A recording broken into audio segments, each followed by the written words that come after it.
Hello, hello, my CNC brothers and sisters. I'm Garrett with IDC Woodcraft, and welcome to another Wednesday evening hangout where we get to chew the CNC fat. And our sister Kate is running a little bit late right now because she is coming back from some family stuff. But we've got a special guest on tonight who Greg Goedert, who has a lot of experience in deep inlays like cutting boards and epoxy. And so he's going to be sharing his knowledge with you on these subjects and other CNC subjects and what have you. So before we dive in and getting Greg on board, where you can ask your questions to him, let's cover some of the house rules real quick, just so we got this covered. First of all, please be kind. If we have rude comments that are uncalled for, then we are very quick to boot. IDC Woodcraft as a zero tolerance policy for not nice behavior. We're all a bunch of creators, and so that's that. And also, your questions. Put your questions in, please. Like, just for our sake, in the background, Julianne is taking care of things, and if you put question marks in front of your question, then she will know how to handle it. Now, on board right now are your two favorite people, which I'm going to bring out, is Liberty and Julianne. Well, Liberty is currently stepped away, so I don't know where she went to. Anyway, so we got Julianne here. Julianne and Liberty are in the background. Julianne is going to be making sure, Julianne and Liberty will make sure your questions are checked. And it's just going to be another fun night where we get to dive in, learn more CNC stuff, and how to not just run CNC machines, but how to make your creations look awesome. So Julianne, she's back there. She'll be chewing the fat with you and throwing your questions. And as you know the drill, whenever I say, Julianne, I need you to do this, Julianne, find that, you have to take a drink. So that's the new rule. Mark Lindsay created that one. And so anytime I call up Julianne or Liberty, you got to take a drink. So, okay. So first I want to say, give a couple shout outs for the number one who commented the minute we posted that we are going to have Greg on, which was yesterday. The winner is, drumroll, Doug E. So Doug is on board here. So Doug, congratulations. And today the winner is Oz. So let's say a few hellos as we wait for Sister Kate. And on board, we got Gary Lynn and Joe from South Carolina, Oz, of course, and Jack in the shop. Hey, what's going on, Jack? And these guys are like regulars on the show. Got to get them on this side of the screen side so that they can talk to you. Steve Bradley, what's going on, Steve? And Chris Gallagher. Yeah, it's kind of cool when you start to see these names, and I feel like I know you guys.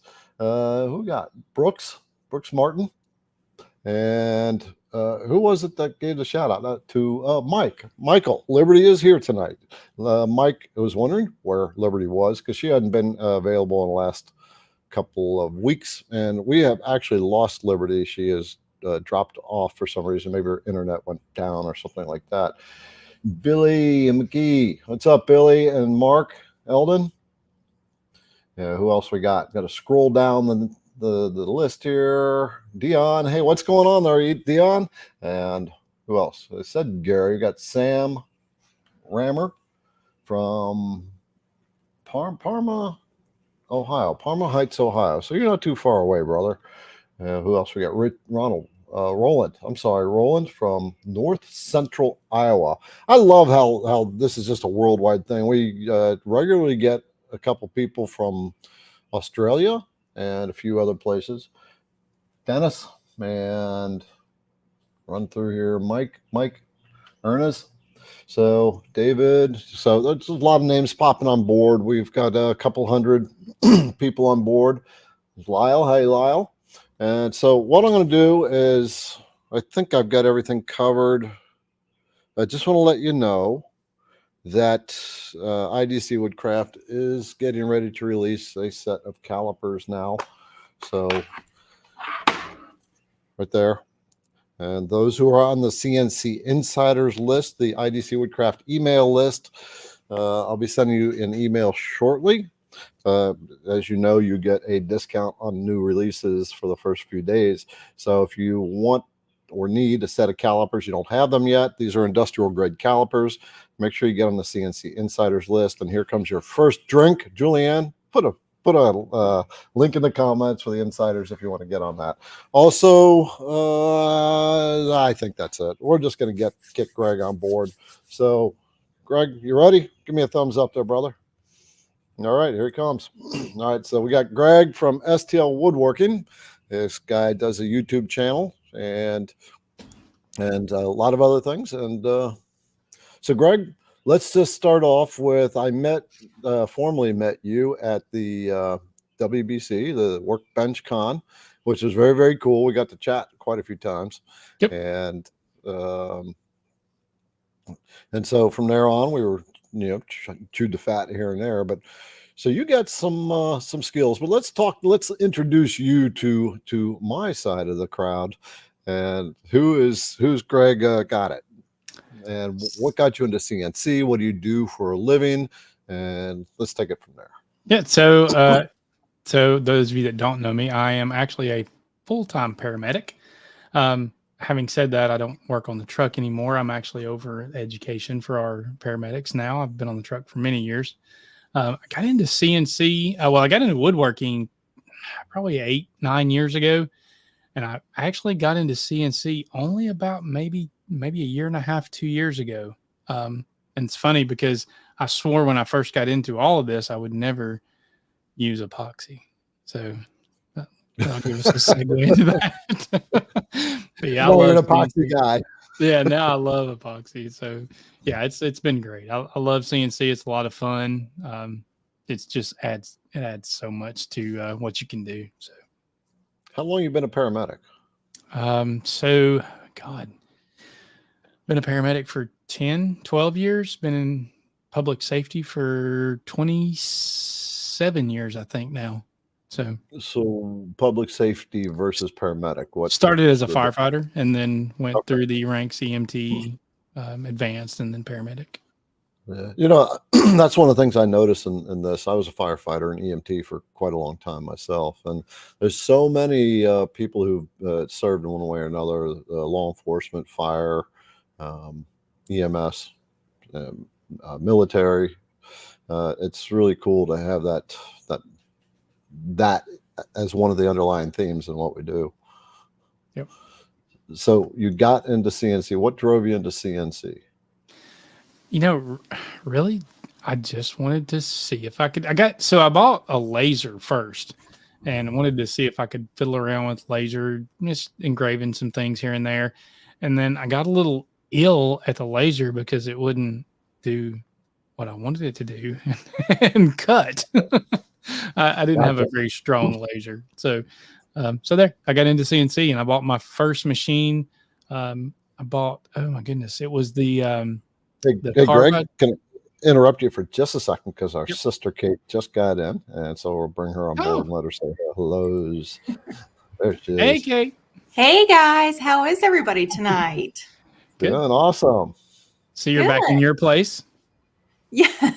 Yes, thank you. I appreciate that. It's so nice to have you on. I didn't mean to interrupt, but please accept my apologies for my tardiness tonight. We had a little family event that got taken over a little bit, so life happens.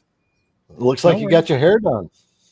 I did. You always notice. Thank you so much. Yes, I actually did. I trying to get ready for summer. I thought maybe I could put a little good summer vibes out in the universe, so then that way all this rain and snow would just take a hike. Gotcha. There you go. So yeah. All right. Well, Greg was sharing his journey getting into CNC, so let's continue on, brother. Oh yeah. So I think my first machine was the Carbide 3D Shapeco Pro. And then I probably didn't have it for about 5 months and I needed some more. I needed some more room. I think it was a 17.5 by 33. Don't quote me on that. I can't remember exactly, but I needed a little upgrade. So I wound up, they came up with the 5 Pro.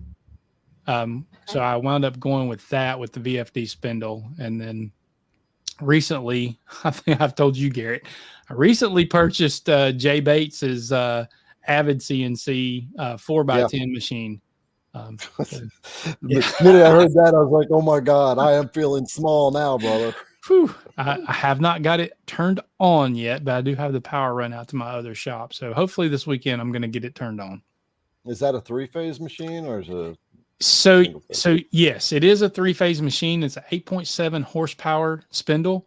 However, I don't have 3-phase here, so I'm going to have to run it off single phase. So I'm only going to get about 6.4 horsepower. I say about. That's still pretty impressive. So 6.4 horsepower out of the spindle. So it's going to be interesting. Wow. Yeah. I'm a little scared. That's a lot of machine. That's a rack and pinion, right? Yeah, it is. And it also, Jay had some upgrades obviously on the machine. So it also has the rotary axis as well. So, and the vertical table. So I've got a lot to learn with it. Oh gosh, it's nice to move up as you move along. It is. Wow, a vertical table. I have seen those. I have seen them on like Tools Today, like on their clips and in their YouTube videos. And I'm just like, that would be so nice. There's going to be a lot of stuff I'm able to do with it. And I love Jay. He's great. So all of his layouts and everything he has for the machine, he gave it to me. So I have all of everything set up. So it's just great. He saved me a ton of time. So I'm looking forward to playing with it. Yeah. And our brother, Mark Lindsay, who's in the hanging out there, he got an Avid, as you know. So he's just sending you a little love, saying you're going to love that machine, brother. Yeah. And I just want to say, I'm so glad that Mark's feeling better too. So I just want to say like a little interjection here. So in my trip to Ohio last week, I called Garrett because I was stuck with this enormous machine, this 4x10 machine that I was helping this gentleman get running and things like that. And then we actually brought Mark on board, and you guys were amazing to help me out because Greg, have you ever had those moments where you just like hit those roadblocks and you're like, I have tried everything in my arsenal. I have to reach out to someone that is smarter than me. Yeah, pretty much every day. So yeah. So, and your final report it took you like 4 hours to get it because there were lots of things that were not tying together all the way through. Yes. Yeah, there were a lot of little things that were adding up, but Mark was absolutely instrumental. He stuck with us. I know you had to pop off because you had some meetings to attend to. So, but I just want to say like big thank you to you and to Mark both for sticking with us as long as you could to get things moving. And oh my goodness, what a mess. But I just want to say thank you publicly to you both from the bottom of my heart, because I had heard that Mark was sick, so I didn't want to disturb him. But yeah, I mean, without y'all, without this community and just everybody helping one another, I feel like you kind of feel like you're a lone man on an island sometimes. And I feel like that's how a lot of new beginners feel. And so I'm just want to say, like, I'm so thankful that we do this and that we have awesome people like Greg and Mark and all of our other seasoned CNC'ers that pop in and out of here that provide all of that incredible information week after week. I mean, it really is so nice to just have somewhere like be able to put a face to a name and say, hey, I know you know how to do this. Can you help me get over this hurdle so I can stop riding the dang struggle bus 24/7? So I just wanted to kind of put that out there and say thank you. That's why the community is so cool. And you, Kate, tell them what you were working on getting ready to carve. Oh, so we were getting ready to carve a red quartz granite rock. And this thing was, I think we finally did the measurements. It was about a 36 inches wide by 38 inches tall and about 10 inches thick, with a somewhat of a level platform, but not 100%. So it was definitely tricky. We had different like bits that I had never worked with. Obviously, carving stone is not something that we do on the regular. So Mark said, I love this. He says, that wasn't a rock. That was a rock. It was ridiculous, y'all. It was absolutely ridiculous. I thought I was going to have a heart attack when he's like, "This is what we're going to carve," and he's like bringing it in on the forklift. I was just like, "Oh, okay, all right. Well, we're going to give it hell." I mean, you finally got to taste the big boy toys. it was a big boy toy. I'm not going to lie. It was a big girl toy too for me. So it came out really well. We learned a lot. We learned that, there's all these different, like wood, but on a much more complex, there's a lot of layers to that quartz granite. And so we didn't want to carve quite as deep as we had originally thought. So there were a lot of different things that you learn. How deep did you wind up carving it? Oh gosh, I want to say maybe like 3/10 inch or so. I mean, decent amount, but not like, it's going to be painted and things like that with some black paint. So we're just trying to like find that right balance, because it wasn't like a really simple design. It was a really unique compass. And then it had pockets around, and then like a pocket, and then this north, south, east, west, north, south.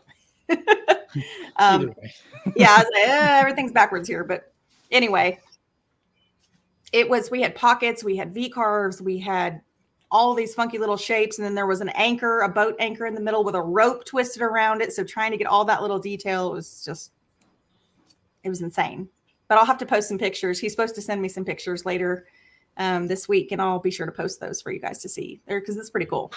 Yeah, love to see it. Cool. Definitely love to see it. For those of you who have joined, we have a guest, Greg Goedert from STL Woodworking. He's got a YouTube channel, which Julianne will post several times in the chat. So go check him out. He does deep inlays and woodwork and like cutting boards, and then also epoxy. So we've already got 11 questions out there. If you have a question, start your question with the word question, and then ask your question, and throw your questions to Greg, and let's talk about what you know, Greg, so that they can orient their questions to you and your specialties. I think I know a little bit about a lot. Yeah. I don't know if I know a lot about anything. That's a really good answer. Really good answer. That's super fair. Is it, Jack of all trades, master of none? Hey, I see Jeff. Jeff's here from Eye Candy. Hey, Jeff. Oh, very nice. That's awesome. Hey, Jeff. Yes. So tell them who Jeff is, where he's from.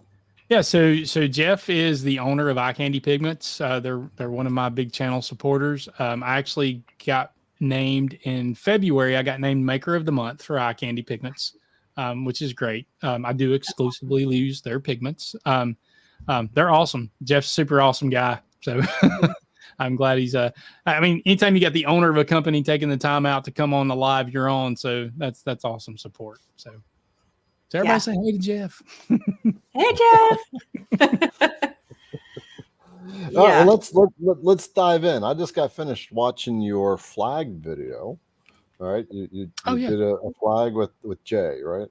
No, I did a flag with Matt Outlaw, 731 Woodworks. We did a collaboration video, and I went out to Arkansas where he lives, to his shop, and so that's a whole funny story how that kind of turned out. On my way out there is actually where the whole thing with Jay took place. I actually stopped by Jay's shop on my way to Matt's to talk to Jay about a few things. And then that's when I found out that he may be moving and he might have that CNC up for sale at some point. So that's where that conversation started. And then, so I drove on out to Matt's house, and it's so funny because our plan was to do the entire thing at his shop in Arkansas. And I was going to program everything for the inlays. We were going to kind of do a 2-part video. He was going to do more of the how-to on the building the cutting board side. I was going to focus more on the inlay side of the union and the stars. So he calls me like, I don't know, I'm literally leaving Jay's house, and he calls me, he's like, we need a plan B. my spindle went down. Oh. So Matt is an affiliate with Carbide 3D, so he had one of the very first spindles sent out by them, and they had a problem with the board, and it happened right as I was on my way out there. So anyway, his CNC went down, so we couldn't do that part out there. So it's funny because part of the video was recorded there at his place, part of it was recorded at my shop, because I had to bring the board back to my shop to actually finally finish the video with the inlays. So Murphy showed up, everything happened. So, but we got it done. It was great. We raised, I think in the end, close to, I don't know how the exact number. I can tell you the board sold for $1,001 in the last 1 minute of the auction for the board for St. Jude. One of my actual YouTube channel members purchased that for $1,001. And then I think we had made an additional $300 or $400 or $500 on direct donations. So what was your total donation? Somewhere around $1,500 for that one video and that one project for St. Jude. It was great. That's awesome. That's cool. That's like I was saying before, IDC Woodcraft donates part of its revenues to St. Jude, because I had a niece who had cancer at 6 years old, brain cancer, and so they saved her. Now she's 21 years old and doing fine. Little compromise, but she's doing fine because they had to take some of her brain out. Yeah, they're great. I love St. Jude. So we're going to do that every year. For those of y'all that want to follow my channel, me and Matt are going to do a build every single year and donate to St. Jude. That's our plan. Yeah. That's so awesome. jump on his channel and subscribe to his channel. Anyway, let's dive in a little bit. Let's talk about what deep inlays. Let's kind of touch on that one. We'll start tackling some questions. We've got about 12 of them sitting out there, and then let's get into some epoxy and how you're blending all this together. Sure. So I like doing deep inlays because a lot of the inlays I do are on outside of epoxy or on cutting boards. And a lot of people don't realize whenever you do an inlay, if you do your traditional, and you can, don't get me wrong, you can absolutely do your traditional V-bits on inlays and it will turn out looking fine. But when you're looking at something like a cutting board or something that's going to be resurfaced over some time, years or whatever, the angle that you're going down on a V-bit is pretty sharp compared to a tapered bit. So you're going to wind up losing part of that, whatever it is you have inlaid over time. So I do deep inlays and use a tapered ball nose there. That way my angle is much, much, much steeper. So you can surface it a lot more before you see any noticeable thing. So you use a 5 degree, don't you? I use anywhere from a 5 to a 6 degree, 6.2 ish. Yeah. But usually a 5 degree. That's a half angle, right? Yep. Yeah. That's pretty awesome. It works. It takes a little time, but it works. It makes you get a lot of glue surface area. Right. So define the difference between a deep inlay and a non-deep inlay. So how do you define it? So I would say, as far as measurements go, like for me, anything a 1/4 inch or less is kind of like a shallow inlay. Like when I do mine, it's so funny because yes, I am in Georgia, so I am so imperial. But when I do my inlays, I actually, and I have a video over this talking about how I do my deep inlays. I actually convert everything to metric, and I use metric measurements when I'm doing my inlays. But I do like an 8 millimeter inlay, so it's pretty deep. It's pretty deep. So 8 millimeters, just shy of 3/4 of an inch. Sorry, 3/8 of an inch. 3/8 of an inch. Yep. Mm-hmm. Okay. That is pretty deep. It is. But it gives you a ton of glue surface area when you glue it in. So it holds really, really well and is a really tight fit. So it works. Good results. Why metric? Why do you use metric when you're doing your inlay? So full disclosure, I hate math. And it's a lot easier. I have to be honest. I have no idea who decided to come up with the imperial system because it is so screwed up compared to metric. Metric is so easy. Yes. So, Once you get the hang of it. yeah, it's funny because I was a diehard Imperial person until I started getting some green tools in my shop. And then I had no choice but to convert some of that stuff over to metric using the Festool brand. Mm-hmm. But I realized doing that, hey, it's pretty dang accurate. So, yeah. So I use a metric a lot now. Okay. Good. Yeah. All right. What about epoxy? I mean, because there's a ton of questions already sitting out here. So we'll talk a little bit about epoxy and then we'll dive into it. And Kate would be the one to really be talking to you about that because I haven't really done epoxy yet. So as a matter of fact, I got this very interesting project that I want to do an epoxy for. And so I told Kate, Kate, I'm going to need your help on this one. Yeah. Anything you need, I'm here. Yeah, I love epoxy. It's great. Like I said in the beginning, Kate missed it. She missed my whole disclaimer. I used to not think I would ever do epoxy. I didn't want to even fool with it, and now I use it all the time. So I love epoxy. It's got so many things you can do with it. It's just so versatile. But yeah, so I love doing inlays with epoxy. I love doing multicolored inlays. So now, keep in mind when you do that, you're going to take a lot of time because you're either going to have to move it and have to come back to exactly where you're at. So you need a good indexing system on your machine, whatever that may be. Or you're going to have to tie up your machine and just leave it sitting and let it cure where it's sitting. So, yeah, I'd wholeheartedly agree with everything you just said. What do you tend to do? Do you tend to, Kate, question for you too. When you guys are doing multicolor pours, do you take it off the machine, put it back on the machine, back off, back on?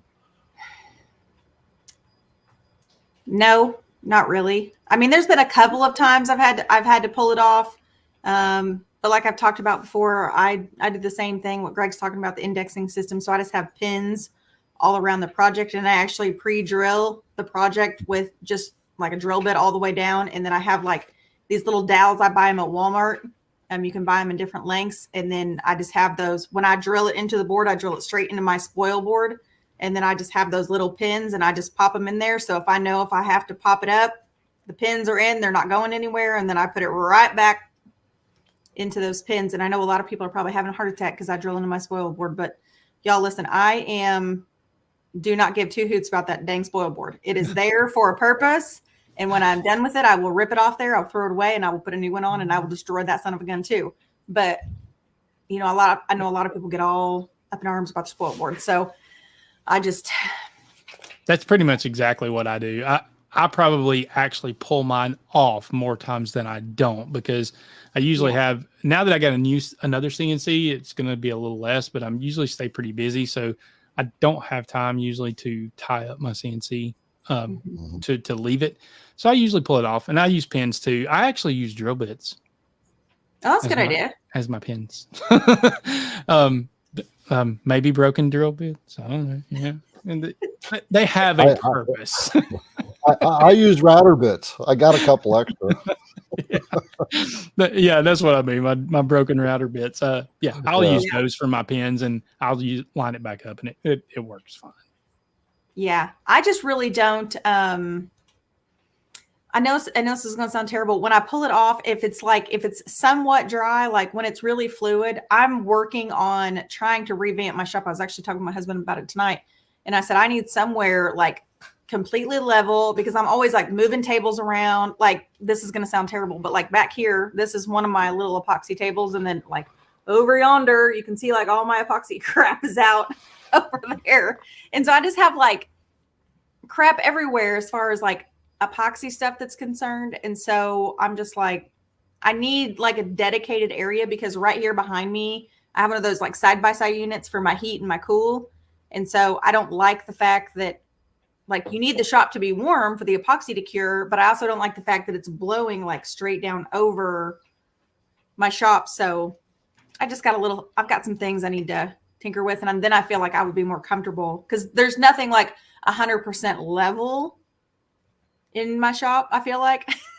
Well, I keep my my I ensure that my I got a whole different place where I put stuff in another room that's level, but I make sure that I always keep my spool board and everything absolutely level. That way, if I do have to leave it, I can leave it on that. But I keep a table in the house, in the living room. Well, I mean, my spoil board is 100% level. That's what I'm saying. Like, I can pour it on there, and like, unless it like starts to like firm up and get tacky, I really don't want to move it, just because when I do my inlays, I try to get as much. I don't do a lot of overflow and then surface off, overflow and then surface off. I just feel like that kind of is a lot of extra. So I just try to be as neat as I can when pouring my epoxy into my inlays. And then that way I don't have a ton of that. But so what I do is kind of off and then like moving it and putting it on a table that's not 100% level, because then it like shifts things, and I don't know. I'll tell you what I do, and this might help you. So I purposely do that. So if I'm going to leave it on, I purposely overflow it, and I don't change anything because the little bit that it is over the surface is not that big a deal. So that way I just continuously carve over and over into the overflow. And in the end, I don't care because I'm backfilling what I just carved. So in the end, once I'm done with everything, I do a flattening pass, and it just completely exposes everything, and it's great, and you don't have to fool with any of that. Okay. So when you said you keep your spoil board level, are you talking technically level with a level, or? Yes. Okay. Yeah, I make sure my spool board and my table that my CNC sits on, I make sure everything is perfectly level. That way, when I do have to pour epoxy, I know that it's level and I don't have to worry about it. Okay, y'all, you're gonna laugh at me. Don't laugh too hard. Don't laugh too hard. Okay. Well, I don't know if you can see it. I'm gonna move my computer for 2 shakes. Do you see? Can you see real small right under there, right there? You see that? That you know what those are? Those are called some popsicle sticks. You got it leveled up. Those are some popsicle sticks right there, y'all. Popsicle sticks are great. I don't play with the levelness. I mean, they are more than just epoxy stirrers. There you go. I always have to chuckle and giggle about that kind of like duct tape, right?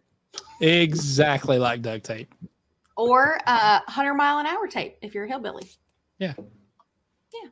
All right, well, let's start knocking out some questions.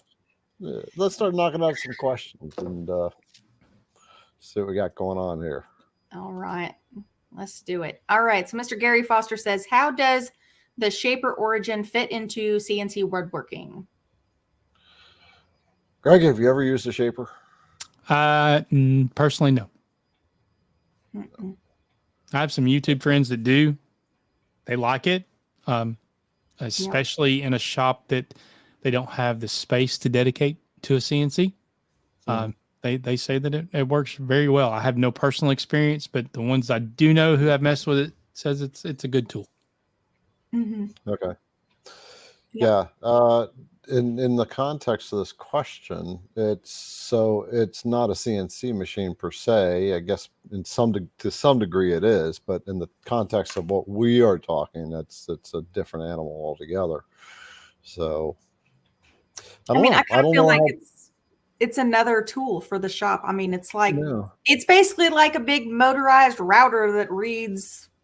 It's a handheld CNC, I guess, sort of. Oh, I thought the shaper was that thing that like you can do, and it like has connection points, and then it has a grid that you lay out, the little dominoes that you lay out where it knows where its position is in the world, and you basically run it manually, and it's got a little a thing in there that kind of moves on its own to keep the exact. Even if you're off, I forget what the tolerance is, so don't quote me. But even if you are off a quarter inch, an eighth of an inch, or whatever, it adjusts for that itself, so the line, whatever you're doing, stays perfect. Yeah. So it's a very smart router. Exactly. Yes. Very smart router. Yeah. I kind of feel like it's just another tool for the shop. I mean, if it helps you and it's beneficial to you and you feel like it's going to be you, I mean, do you. Always do you. If that's, everybody's got what works for them, and don't let somebody just say it's not woodworking and then keep doing you. I mean, don't let them rain on your parade. No. Good point, Kate. Excellent point. I will. I'm sure that's going to be at the IWF. So I will definitely go check it out, because I do get that question from time to time. We all do. So, all right. Yeah. All right. So Mr. Brooks Martin, hi friend. He says, hey guys and gals, what do you think of the DeWalt DW779 miter saw? Well, DeWalt's a good tool all the way around, but I don't have it. I have a Festool Capex, so I have no answer for that one. I have a big DeWalt miter saw. I can't confirm the make and model, but I have that one, and I just got this. I don't know if y'all can see it. This Milwaukee one. I don't know. I'm like, here, hold up. This Milwaukee one here. I really like it. I've got a stand for the, what do you want to call it? I've got a big stand for the DeWalt one, you know, that like you can rock it up and down. So I like that, but I haven't gotten one for the Milwaukee one, but I really like that thing for framing and for small jobs, because I wanted something just like that. I didn't have to roll in my shop, put down the thing that takes up a ton of room. I could just bring that thing in. It's battery powered. One less outlet I have to worry about blowing a circuit on. I mean, you know what I'm saying? You know what I'm saying. All right. If anybody's got that DeWalt miter saw, just put it in the comment section. So, yeah. All right, Doug, brother, that's a question for me. Does the long mill dust shoe work with the spindle? No. Nope. You need to get another dust shoe. You can get one from PWN. I should get that that link for you. I don't have it offhand. They have several. So what he's referring to is, like on my long mill here, I have, if I can get my camera oriented right. So I've upgraded to a spindle from the Makita, which that's a water cooled spindle, and the dust shoe that comes with it that comes with the long mill does not work for that. It's designed to fit on the long mill with the Makita in mind. So you'll have to get a different one. I suggest to get it from PWN. If we get a moment here, I'll ask or go on their site and check that out, see if I can find it. But when it comes to long mill, for those who don't know, long mill has now released pre-orders for the alt mill, which is a 4x4 ball screw machine, and you can get a spindle with it. And I've seen it on video, its operation. I'm going to put a video out here in a couple of days about it, but I ordered one already. It's on pre-order, so they're not going to come out until like July. But if you're considering upgrading to something like that, then you may want to jump on it, because their orders are racking up pretty quickly. And Julianne will throw a link in the description for you. Nope, take a drink, Julianne. I'm asking her to do something. But yeah, I'm excited. So I got a 4x4 machine coming. So I think now I'm at the point where I'm going to have one too many CNC routers. Either I'm going to have to start making stuff or get rid of something. Actually, for the sake of liberty, she'll like the idea I've been thinking about. Is she's already nodding her head back there. This one would probably turn to Liberty's cutting machine. Liberty is learning the VECTRIC software, so that she can help people who call up and are asking about bits. We get random calls that way. And she wants to get into that. So fantastic. I love that she's doing it. Yeah. Garrett, I just got the spindle too. I feel a little bad because I haven't actually got a chance to put it on yet. But I got the PWN 80 millimeter. That's the one I got. You got the water cooled? I do. Yeah. Yep. Sure do. All right.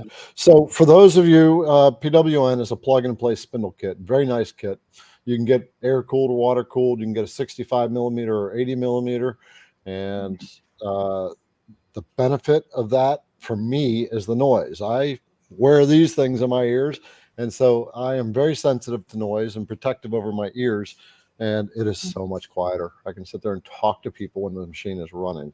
Now, it does make some noise, but it was a godsend. It cuts so much better too. I'm looking forward to it. Yeah, so you had a trim router on your machine? No, I had the VFD from Carbide. Oh, that's right. The 65 millimeter. Okay, and you got the 80. Yeah, okay, I got the 80.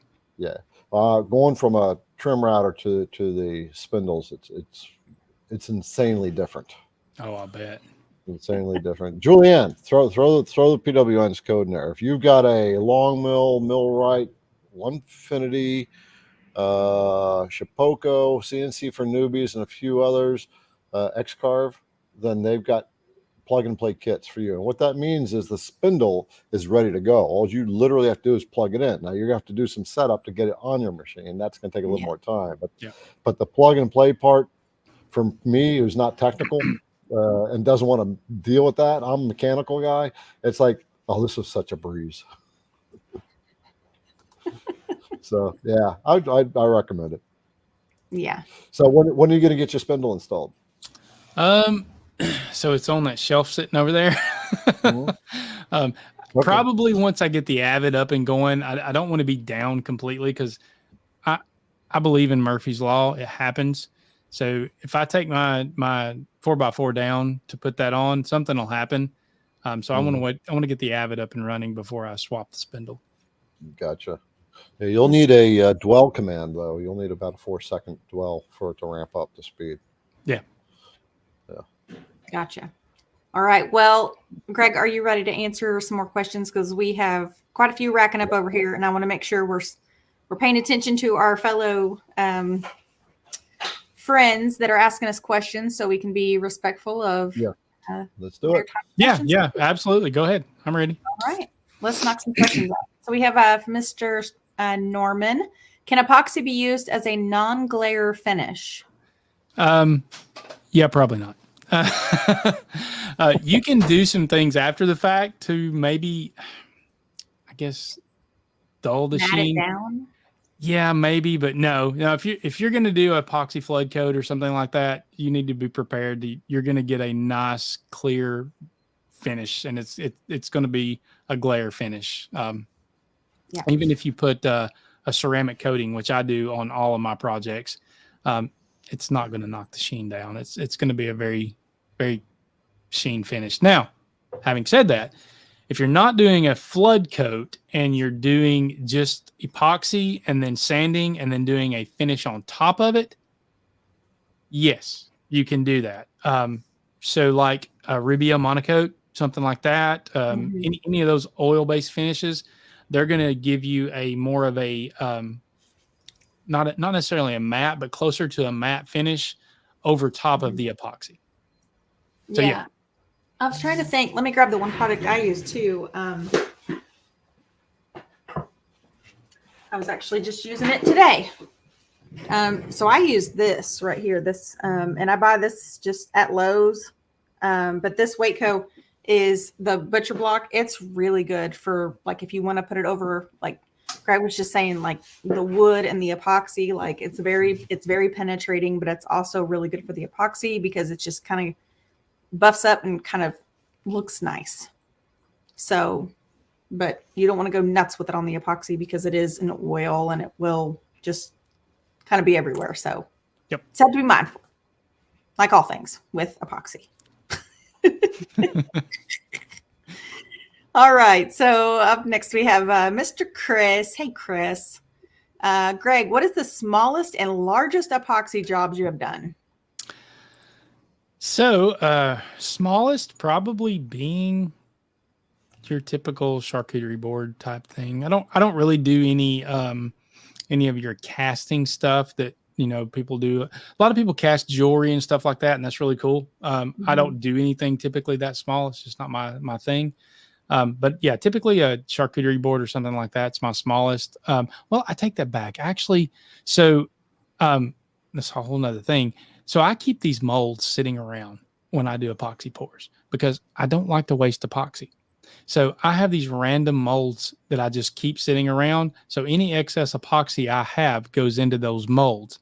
And those are things I take to craft shows and sell. Like I have a bunch of skulls. So I'll just randomly put epoxy into the skull molds until they're full. And then, so they're random colors sometimes. Sometimes they're solid. Sometimes just random colors. Yeah. So I put those into that. So, that you're going to laugh. I think you and I could have a really fun conversation sometime. I did the same thing. So in all of my items that I mail out, I ship out to customers, I have little like sunflower keychains. Mm-hmm. And it's just, I put a little keychain. It's kind of my way of saying thank you. It goes in my little like goodie bag with all the stuff. And when I have leftover epoxy, whatever color it is, it gets sunflower. Yeah, it's great. It green, works. purple, blue, yellow. It's whatever works. So my largest one probably is going to be a table. That's about the biggest that I do currently. I haven't until recently started filming my table builds. Quite frankly, it's been done a lot, and I just never really thought about it. Plus, it takes me twice the amount of time if I'm doing a YouTube video to do a table. But I have recently started filming some. So actually, I have one that I'm almost done with. It's going to be coming out, I hope, this week. That I did. It's an epoxy table. So yeah, my tables are probably my bigger ones that I do. Very cool. Very cool. Okay, I got a link for that vacuum for the long mill for those who have the spindle on the long mill. I did find the site. It's going to be a long link. I'm going to put it in here now, so it'll probably take up a whole bunch of space. We'll see. Okay. This is the one from PWN. Oh, put the wrong one in. Didn't finish the link, so hang on a second. Uh-oh. Yeah, I was putting there's an affiliate attachment to it, so that's why that just popped in. Gotcha. So, okay, we're ready. All right. So our next question is from Mark. What is the best air temperature to work with epoxy? So this is going to sound like just a generic answer, but it is because it completely depends upon your epoxy. Every epoxy has their own, and my go-to answer is to look at your label on your epoxy that you're using.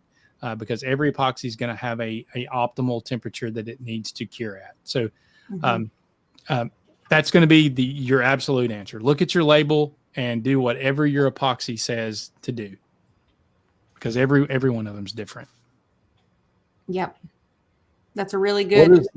What's the brand that you like to work with? So again, full disclosure, Super Clear is one of my channel contributors. So I use exclusively Super Clear epoxy. Okay. That's liquid. what I use too. Oh, awesome. So, and I think Alan may be in here. He was going to come in tonight, but I don't know if he's here yet. But yeah, I use Super Clear. So if I'm doing a deep pour, I obviously use their liquid glass. You can pour. I have personally poured their epoxy up to one pour up to 3 1/4 inches with zero issues. I use their tabletop epoxy for my smaller projects, and then I do occasionally use the art resin on certain projects as well. I use a lot of epoxy. Okay. Okay. Super Clear, and then on board is Jeff, right, with Eye Candy Pigment. So what is the difference between these two? So Eye Candy Eye Candy does sell Super Clear epoxy. They are a dealer for Super Clear, but Eye Candy is the pigments. So if you want to color in your pigments, Eye Candy also sells epoxy molds. He's got several molds on his site that you can choose from if you're looking for charcuterie board or something like that, or just your regular dimensional molds. He has those. But yeah, they are mainly dedicated towards your pigments. They have your regular pigments, and they have a gel pigments that's kind of like epoxy gel base. I love that stuff. Yeah, it's great. Super. If you want something opaque, that is super awesome. I use those all the time. Yeah, but if you want your regular pigments, they have those as well. So, well, you gave me a link to Super Clear and I think I gave you one to Super Clear and Eye Candy. Yeah, I'm going to throw Super Clear in here, and I believe you have a discount code for them. So I have the discount code for Eye Candy. Super Clear is there, and the Eye Candy one, I have a discount code. If you go to their website and use STL Woodworking, you'll get 10% off of your entire order. So, okay. I'll throw. So I threw the one for Super Clear, and so I'm going to throw Eye Candy in as well. So no drinks, Mark. I'm the one that's doing this, not Julianne. Oh goodness. Yeah. He's going to be hyped up on coffee because Mark doesn't drink, so he's going to be over there. He's going to be spinning his wheels tonight. And just here, Mark. Here's to you. There you go. Cheers. Yes. Oh my goodness. All right, but I love Super Clear. It's always my go-to. I love it. They're great. Yeah. All right. So let's see here. We have a question from Lee Stanley. It's a little more CNC related. Will a 1/16 inch diameter CNC router bit designed for foam cutting work on wood? Looking for a 1/16 diameter bit with a 3/4 inch flute length. Ooh. That's going to be hard to find. It is a long bit for a 1/16. They're normally like. So you may have a better answer than me, Garrett. But so any bit that's designed for a router like that, it should work on wood as well, unless it's a specific bit for like plastic or an O flute or something like that. Yeah, it should still work on wood just fine. Yeah, if it's a standard end mill upcut or down cut, it's going to work with it. You're being your 2 flute spiral end mill. Yep. I will tell you on the 3/4 inch length bit. So when I was first had my tooling company design my 16ths, I wrote down the length that I want, and they misread it and sent me 1/2 inch diameter or a 1/2 inch length before it tapered up to 1/8 inch. I'm like, crap. How well? So I sold 2 of them together. There's nothing else I could do because that size of bit. You're gonna break them. You're just gonna break it. You're gonna break it. Yeah. Unfortunately, that's a really long. Oof. I don't even know. The diameter, the diameter or the diameter over the length. It's such a high ratio. The bit just doesn't have the strength to hold up over that length. It's going to chatter all over the place. It's just going to be a nightmare. Oh my God, you'd have to run it so slow. I wouldn't even know how slow you'd have to run it. But I did have a thought because I was thinking a 30-degree V-bit might work, but what if you were to do like a 15-degree V-bit, because they have like the really long needle nose. They're almost smaller than like a tapered ball nose because they're so dinky pencil thin. I don't know, maybe a 15-degree V-bit might work if you need something longer to cut instead of a 1/16. I don't know. I mean, that's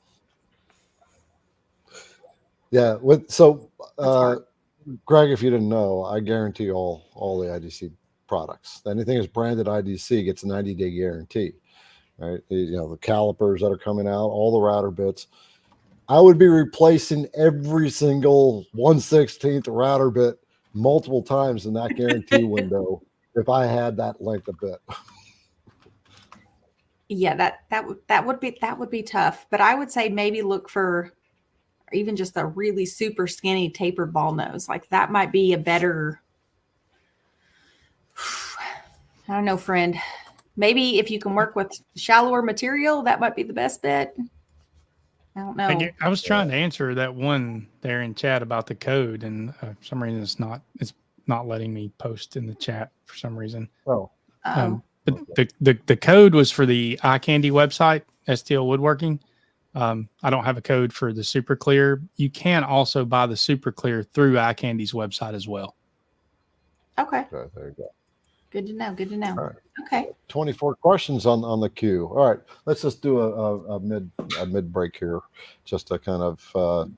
This is our Wednesday night CNC hangout with Kate and I run this where for 8 p.m. Eastern time every Wednesday.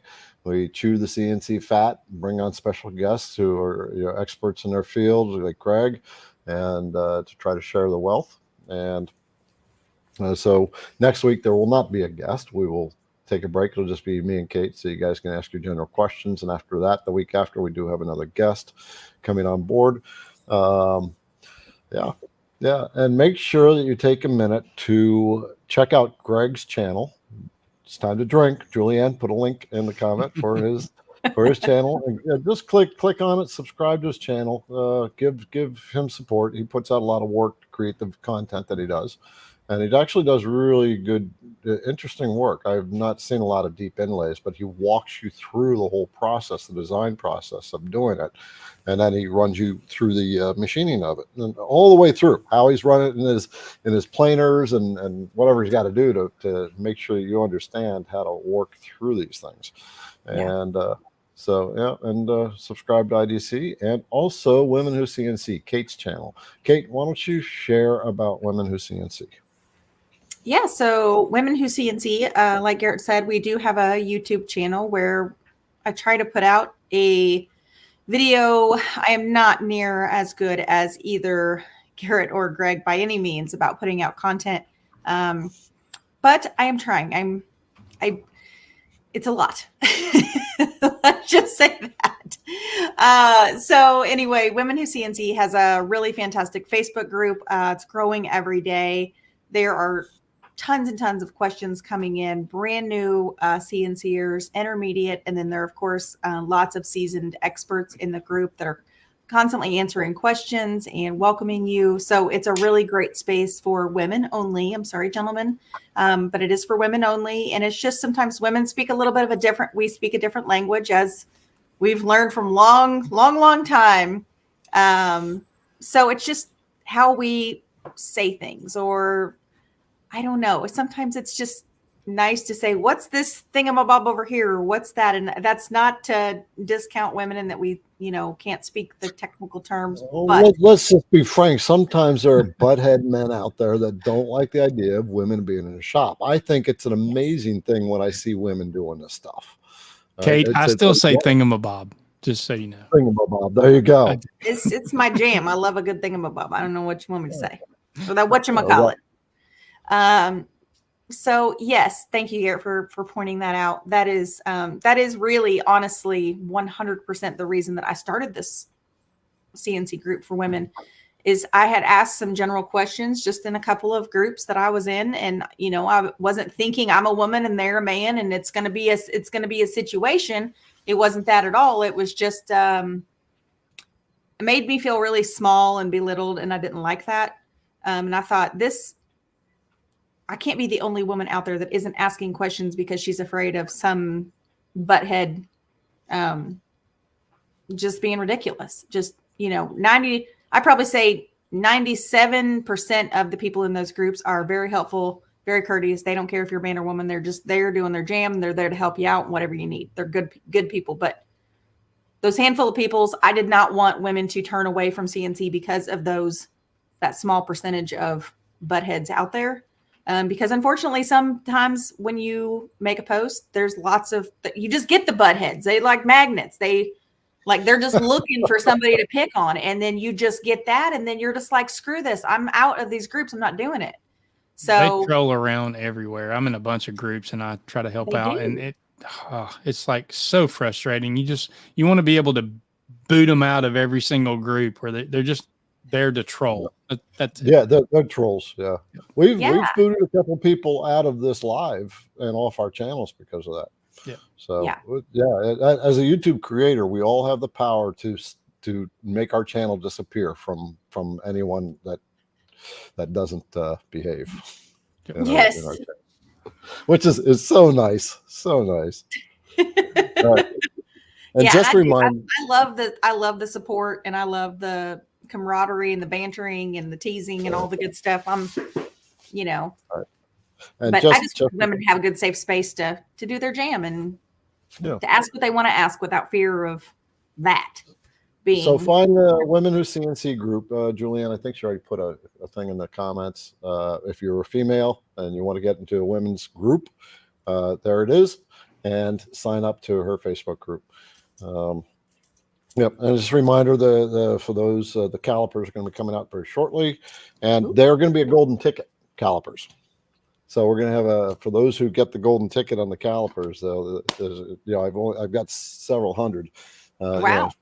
A nice little shopping spree and a couple other things that I just told the girls, Liberty and Juliana, says, you guys figure it out, whatever they get. They were trying to give away some of my time. I said, okay, maybe I'll give away a couple hours to one person. I only got so much time right now.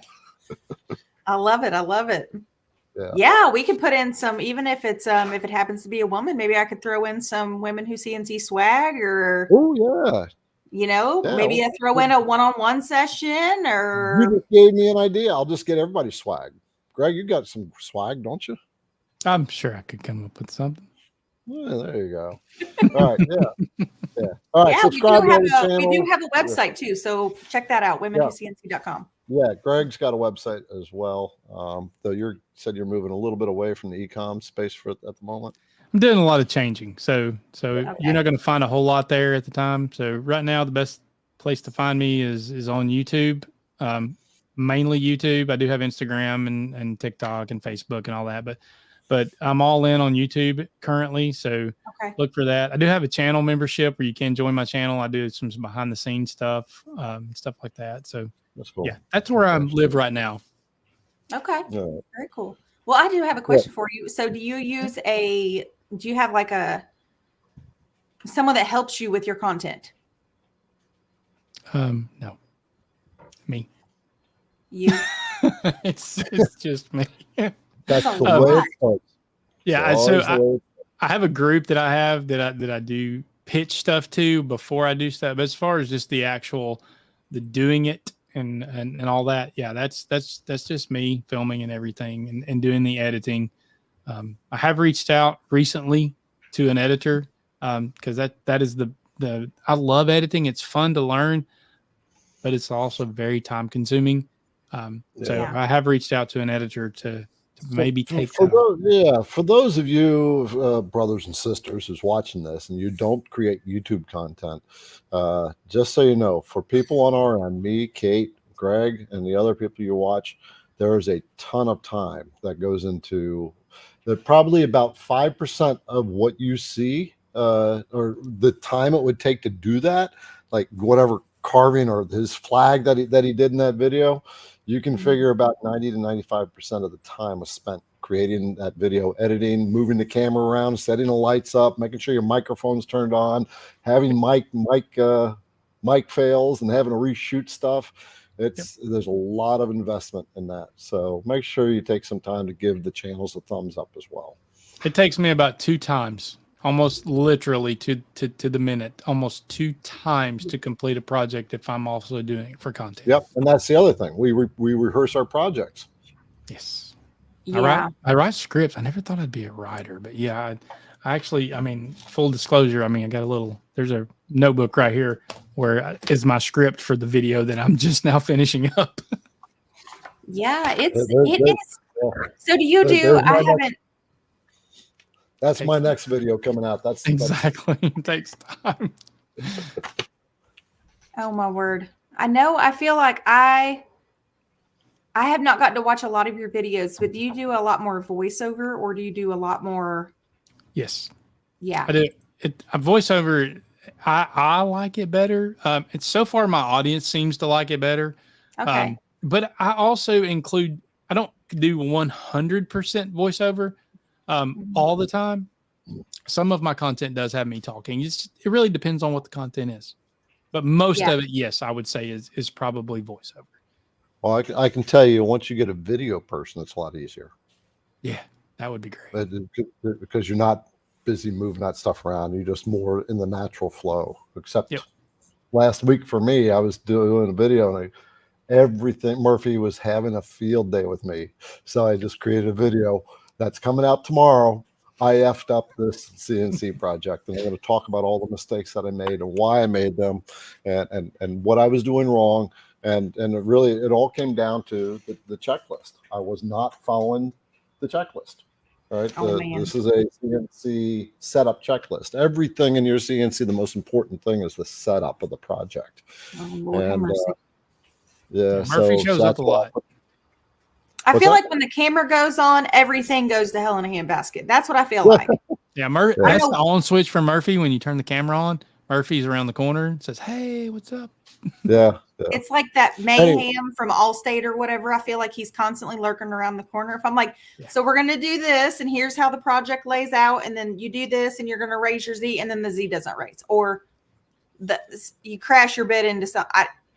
I can't even begin to tell you how many times I'm just like, I have to get this project done. I have to get this project done. Okay, so no video. I cannot tell you the hours and videos I could. Oh my word, I would have so much content on my channel if I actually just posted the stuff that I shoot. But I feel like I'm like, because I feel like I'm such a squirrel. Maybe, I don't know, maybe I'm just the only person. I feel like I'm the only person sometimes like this. I'll be shooting video for this, like something on the CNC, and then I'll be shooting something on the epoxy thing. And then I'll go to put it all together. And then I'm like, there's 82 videos of me doing epoxy, and there's 20 videos of me doing the CNC, and I can't figure out which damn order they go in because they're all like 2-3 minutes. And you're like, which ones do I upload and which one's in the right orientation? Because sometimes you forget that you're in the wrong orientation. Folders, Kate. Folders. Yeah, we could talk about this one all night for sure.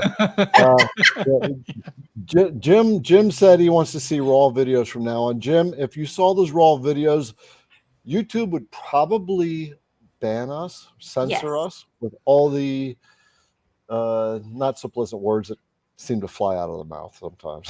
Yeah, that happens. But I got my video tomorrow is a blooper video pretty much. But okay, so listen, I have a really quick and dirty story. So I was literally shooting the content on my brand new, you guys know I have that big 4x8 table with the big router sled and the track saw table and all that good stuff, right? I was literally shooting the content for that. And my husband came out to the shop, and my husband is a mechanical engineering, can fix, do anything, whiz. Okay. Anything, you name it. He comes out and he's talking on his cell phone for work, and he grabs my router, and it was on, and he pulls it to the side, and he literally gets it caught. The hose gets caught underneath this like 2-inch surfacing bit. It pulls the hose, it twines it around the router, it flips the wood up, and I was just like, you got that big ass surfacing bit too. Yeah, it's literally like 2 inches, and it has inserts. It chipped every insert. I had to get all new hose. I had to pull the router apart because that wire for the dust collection, it's got that wire inside of it, so it's twisted and mangled around the router. And $385 router, $200 bit, $50 insert bits, all because he decided to go like this and play with. You ever want to see a woman cuss like a sailor? Just post that video, Kate. I thought I was going to kill somebody. Yeah. All right, we're buried with questions, and so we need to get back to these. We are past 9 o'clock, so no more questions are being queued. So let's start hammering these things out. All right. I just wanted to say, if you want the checklist, it's available. Julianne will put a link in the comments section. Take a drink. All right. Quick and dirty question from Kevin. He says, does IDC have a physical store? You can come here. It's not like a physical store, no, but I do have a physical address. If you come into the building, it's a framing shop. They will come and get me. And I will bring you back. You'll meet the girls doing their stuff, and then you'll get a whole thing of swag, and you get to chill with us, and maybe we'll break out some beer at the same time, just because you're there. All right. Well, here is a question from Mr. Brooks Martin. He says, hey, Greg, have started messing around with bleeding epoxy colors.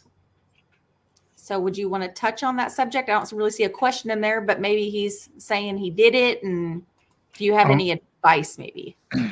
And you can clarify if you want to in the chat. I'll kind of glance down, but I'm assuming you're meaning you've started messing with epoxy and you're having bleeding color problems with colored epoxy. If that's the case, that is a super simple fix, shellac. I keep spray cans of shellac constantly. All you have to do is spray shellac on the area you're going to carve and pour epoxy. You'll have zero issues with bleeding colors. That's you're spraying it on after you carve, right? No, you spray it on before you carve. That way Okay. the carve will penetrate or get rid of that area. So then when you pour the epoxy into the area that's carved, that's the only place the epoxy is going to go. It's not going to bleed out into the fibers of the wood on the sides of the carve. Okay. Two color fills. Have you started blending two color fills? Is that what that was? Are you talking about like blending just two colors together when you're doing epoxy? If so, yes. Yeah. A lot of times if you've blending between. Okay. Yeah. So if you're doing, you can do that really anytime, but a lot of times people do it, the traditional ocean scenes and stuff like that. That's one time you do a lot of blending of like a deep ocean blue, a deep ocean green. You can actually pour them side by side and then actually swirl them together to give you that effect that looks like the water, the ocean water. I think that's what he's asking. Okay. I got to answer a question real quick to Ernie. Ernie, so he didn't get the checklist. He signed up to get the checklist. No, Ernie, just email me, Garrett at idcwoodcraft.com. We'll send you a copy. There you go. All right. So let's see. I was going to make a quick addition to what you were saying. So I did have a question. When you spray the shellac, do you have you have like cardboard or something up around your CNC so that doesn't get like on your? No, I mean, you could, if you've got a small project, you're worried about overspray. Yeah, sure. Throw some cardboard up, but just if you're doing like a general small area on what you're doing, you can just spray that general area because you're not really worried about the shellac on the wood you're carving because you're going to be sanding it anyway. So you're going to sand that shellac away once you go to the finishing process. But yeah, if you got a small part that you're carving, yeah, just throw some cardboard up or something to block that overspray. Okay. Is there a particular brand you like? I just use shellac. I literally just get the spray can of shellac. It works great. Yeah. Okay. I use sanding sealer. That's what I use to keep wood, keep it from bleeding into my projects. That's what I use. Yep. So, but I like the shellac. That's quick and easy. I'll put a link in the description of what he's talking about. Okay. So you can click on it. Amazon. All right. So let's, we have Tim here. He says, question, can you run your 1.5 inch spoil board bit at 27.5 on a handheld router? I probably would not. 27.5. I would not. That's super fast for that size bit. I would not. 10,000 max. 10,000 max. Yeah. And no more than maybe a 0.05 to 07. Yeah, you don't want a big bit like that spinning that fast. Yeah, surfacing bits. When you're doing that small, you don't want to take off a lot when you don't have a lot of power behind the router, and because the reason we're saying you need to have that RPM down so low is because when you have like a 1/4 inch diameter bit, the radial velocity of the bit is near the RPM value, or the radial velocity, how fast it's spinning. But when you're using a surfacing bit, now you've got a much wider diameter, and that outer edge is just spinning so much faster than it's spinning inside. So that's going to cause a lot of friction, a lot of heat buildup. Don't do that. No surfacing bit runs at that speed ever, even the big chunky meaty ones. That's like what I have, even with my 3/4 horse big Milwaukee router for my big table that I surface all my live edge and stuff on, and I run it 10,000 RPMs. So yeah, just be very careful. All right. I do want to give one more tip about surfacing bits. Yeah. Now, a lot of times when people surface, I'll see them, they'll use an offset cut. So the offset cut does that, starts in the middle and it basically spirals outward. Well, there's a pause during that right degree turn, and that pause is enough to get that bit idle for just a moment. And what that's going to do, just that quick, it's going to start burning the wood and heat up the bit. So whenever you're surfacing, you want to always, as much as you can, start off the edge of the material and come into the material from the side and run off the other edge before it changes direction. Do it in a raster cut. Yeah. Yeah. That's really, really good advice, especially when you're doing it. So that's another really good thing you bring up when you're doing it in VECTRIC. Say you have a 10 by 10 square, make the boundary of your pocketing toolpath, make it like a 12 by 12. So then that way that bit has plenty of time to come down and really get into the material. Cause when you're starting it right at like the size of your 10 by 10, it's not, I mean, unless you're really setting a really serious ramp, you're not giving yourself a lot of room.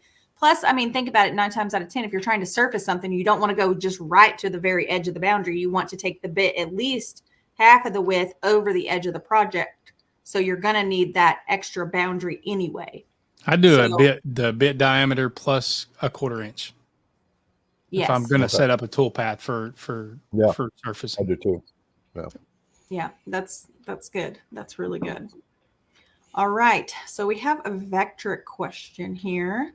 This I'm assuming Mr. Please excuse me if you're not. Had enough. Okay. If you purchase the VECTRIC 2D desktop or VCarve desktop software, is it still usable after the year and you just don't get new updates, or does it cancel out and you can't use it anymore? Do you want to take this or do you want me to? No, we'll let Greg handle it. Do you know the answer? Yeah, I don't know. I mean, I can tell you for me, I bought the VECTRIC VCarve Pro.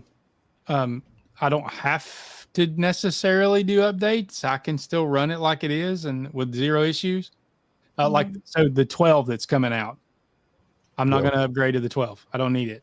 So, but I will still be able to do mine at the 11.5, whatever we're at now, with 0 issues.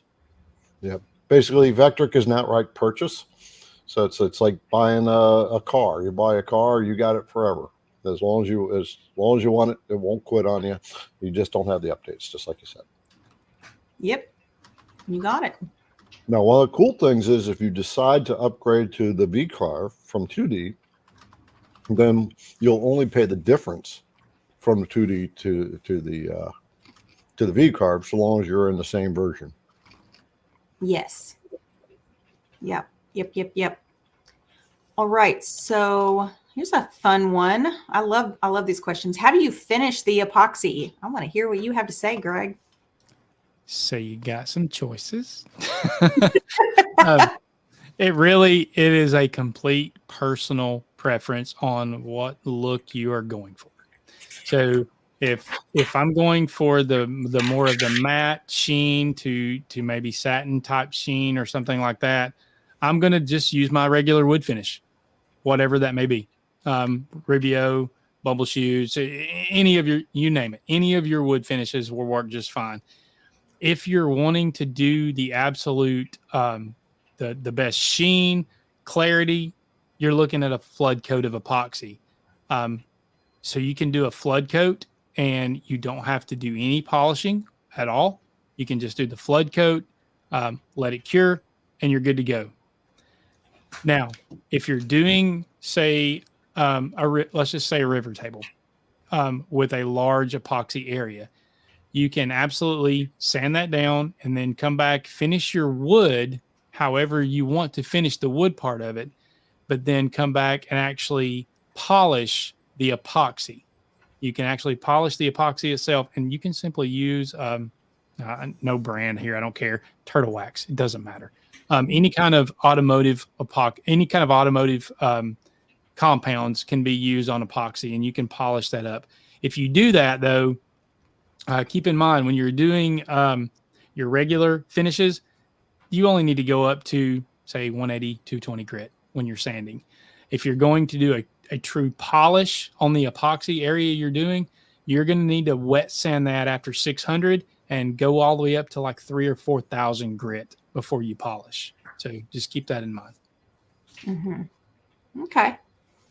Very cool. Very cool. Which method would you say you prefer out of all your choices? I do a little bit of both, or a little bit of all of that. I can't say that I necessarily do one more than the other, but I do like the flood coating. It's a little more work on the back end, but it does produce a wonderful finish if you have a good environment to pour the flood coat.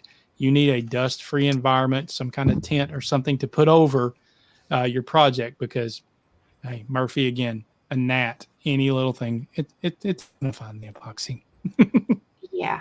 Oh, my word. I did a final flood coat, and I had a tiny spectacle of a gnat in my clear, beautiful. I'd been working on this table. It was a maple bowl, and it had live resin, florals in it. And I had like carved the bowl, done everything. I had made oh my Lord. And the flood coat had one stinking gnat. I had to dig it out and then sand it all back down and then do another flood coat. I thought I was going to lose my mind. Yep. Oh my gosh. So let me ask you a question about flood coats. I know this is a really popular question. What do you do to keep, I know this is a question I get a lot, so I'm gonna forward it to you. When you're doing your flood coat, how thick of a flood coat do you do? And what do you do to keep the flood coat from, like, let's say you flip it over and you're ready to grind off those, drips or whatever. Is there anything that you use on the bottom to prevent the drips? Do you use tape or stuff? I mean, tell me about once you flip it over to keep the epoxy from cracking on the sides. So that's perfect. I've got a video coming out, I hope this week. Please tune in and watch that video because I actually go over a lot of this and you can see me doing it in that video. It is a big table, not a big table, but it is an epoxy table I'm doing with the flood coat. So first on your flood coat, you need to do, this is Greg's opinion. There's no laws that I'm aware of.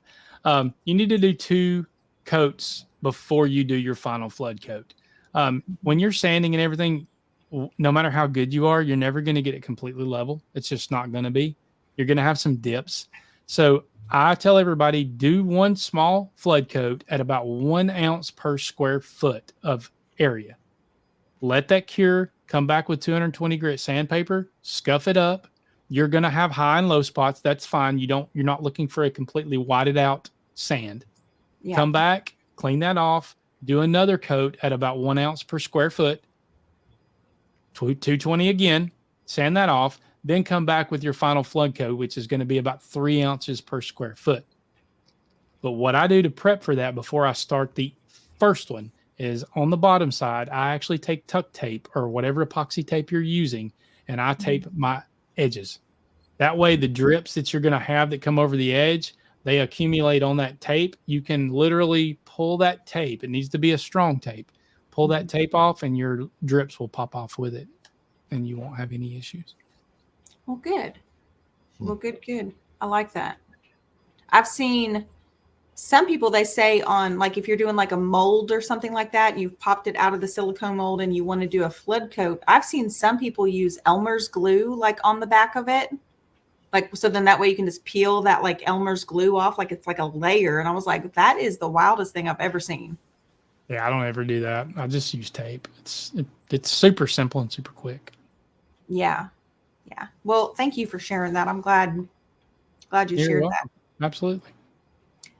So I'm not sure about the context of this question here, but Brooks, it says, how deep do you go?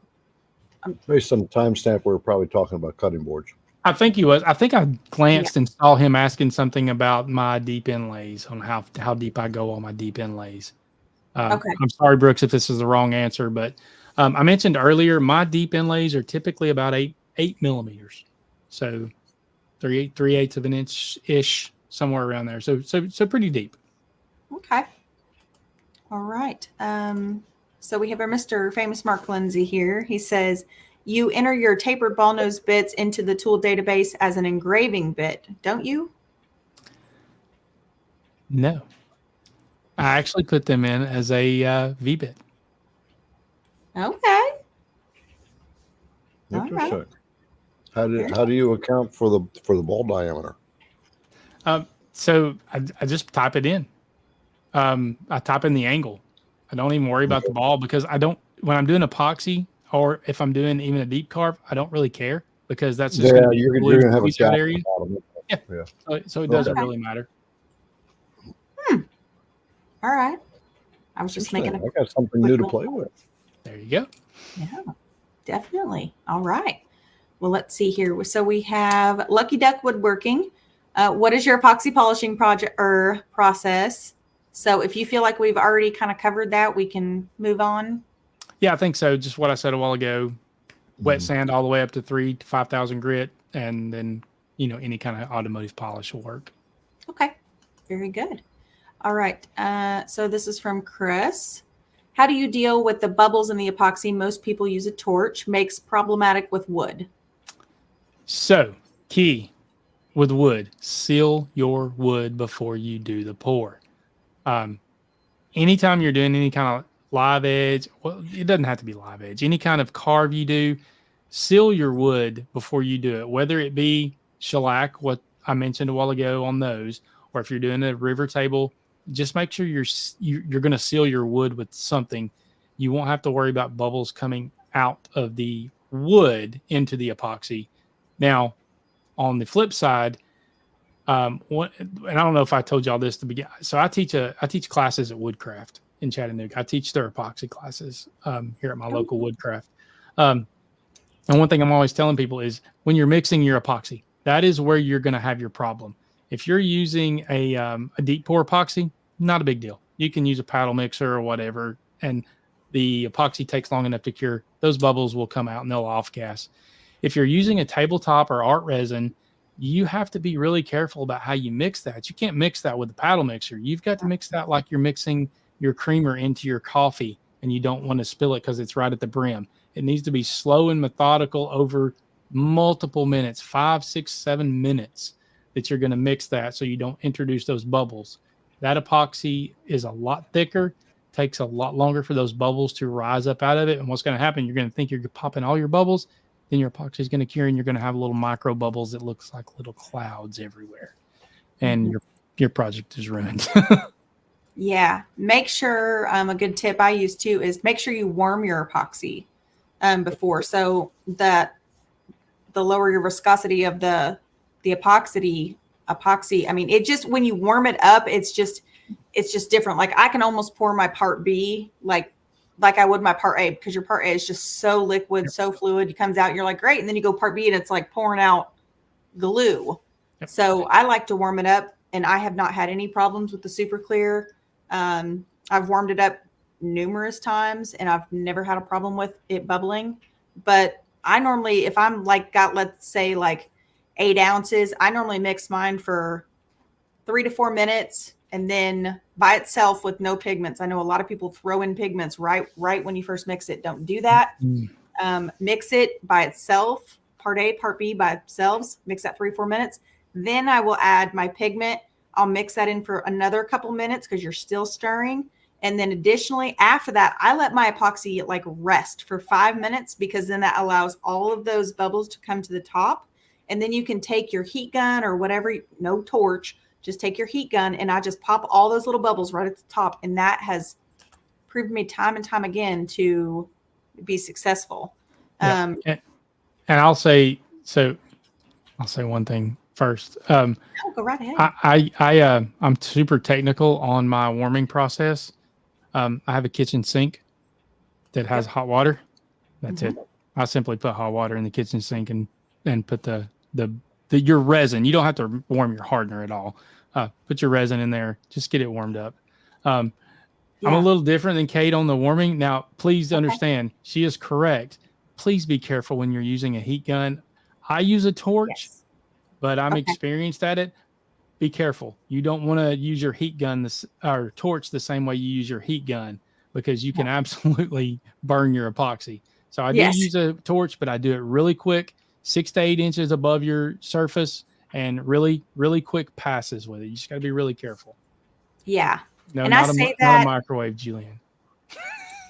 Yes, I say that for the For the people who are doing like the small, like little 8-ounce mixing cups, and I could just see a torch and a melting cup and a whole situation. That's why I say just use your heat gun and just kind of do a hover, and just kind of kill the bubbles a little bit, because I can just see all of that happening and going down. Or there's those new torch lighters that I've seen a lot of people try and use, and then kind of what happens, unfortunately, is you don't really see the process happening, but you'll get flash curing too. On that top layer, and then you're trying to mix it in, and it's going to be a mess before it even hits the project, and then you're just not happy. I'll give you a little tip on mixing. This is specifically on 1-to-1 ratio epoxy, nothing else. So please don't take anything else away from this. Pour your B first, because your B will not stick to the sides of your container like the A will, your resin part. So that way, when you pour your resin in, you can actually get a better mix, and you don't have to scrape your sides nearly as much. Again, 1-to-1 only. Doesn't work on anything else. Yes. Is that all? That's what you work with, the 1-to-1 ratios. I work with both. 1-to-1 is your tabletop and your art resin. For me, Super Clear is 2-to-1 on my deeper pour epoxies. Okay. If you use Total Boat, you're going to look at some different ratios. Total Boat, some of theirs are 2-to-1, some of theirs are 3-to-1. Yeah, we're getting some Total Boat in to work with that one. So what is the brand that you guys use? Super Clear. Super Clear. Okay.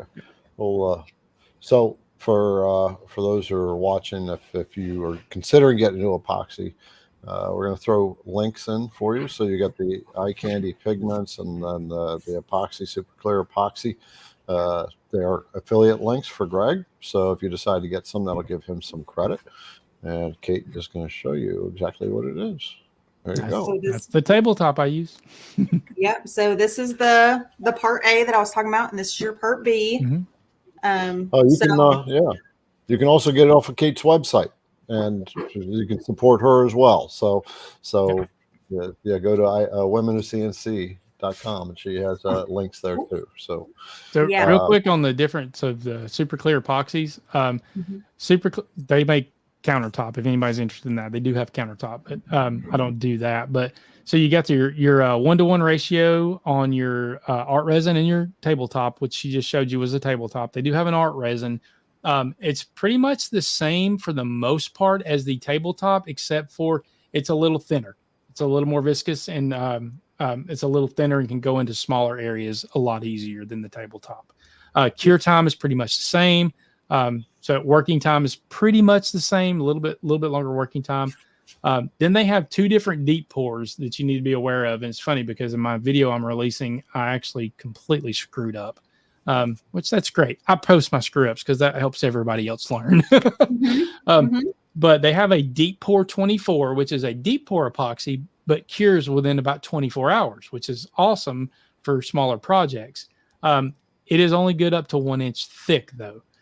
Their deep pour, or their liquid glass deep pour, is up to 4 inches thick, and it takes about 5 days. I leave mine for 7 days, for an entire week to cure. So, yeah, it's I love Super Clear, man. It's great stuff. Now I will admit, we did a big table.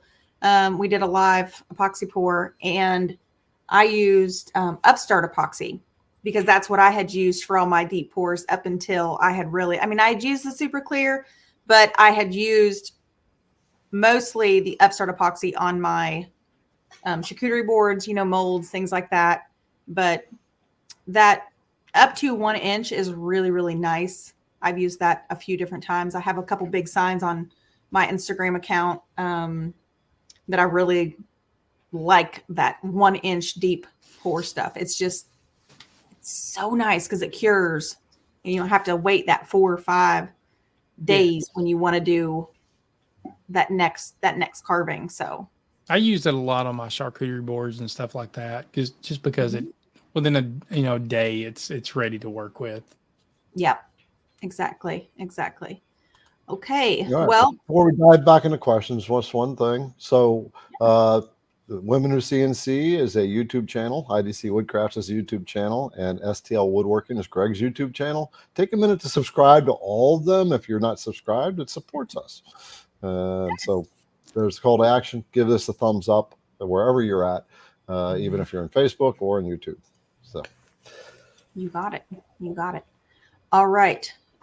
So moving away from the epoxy, we have a Facebook user. Would you rather have a 4x4 ATC or a 4x8 regular CNC? 4x8 regular CNC. It doesn't take that long to change bits. no, yeah, and size matters with CNC routers. That's right. Yep. He's exactly right. I agree 1,000%. Yes. Yeah. Now, would I like to have a 5x10 ATC machine? Sure. Oh, sure. Yeah, but if I've got to choose between the two, I'm taking the bigger machine and I'm going to change my bits. Yeah. 100%. 100%. All right. So Mr. Kevin is asking, Greg, when you do your pours, what depths do you decide when to use deep pour versus regular pour? So I typically have one or the other.